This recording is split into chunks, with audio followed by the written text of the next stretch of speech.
Nega qizlar o'g'il bolalarni tashlab ketishadi? Chunki lattaligi uchun. Ko'p holatda men ularni haji qiz deyman. Ya'ni qiz bola bilan teng-teng tushib olib, aytishib, o'zini hurmatini yo'qotadi.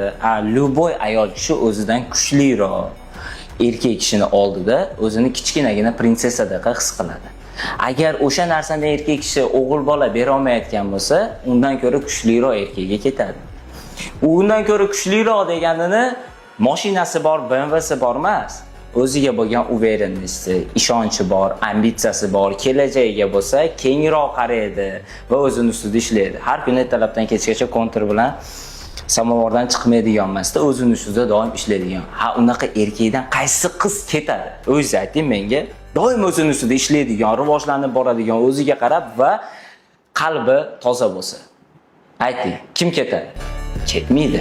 Ketdi bizdan chiqdi ekansan, o'zing ustida ishlashing kerak ekan. Unaqa qilib yig'lab o'tira olmasan, manqayni artib bor, trenirovkangni qil.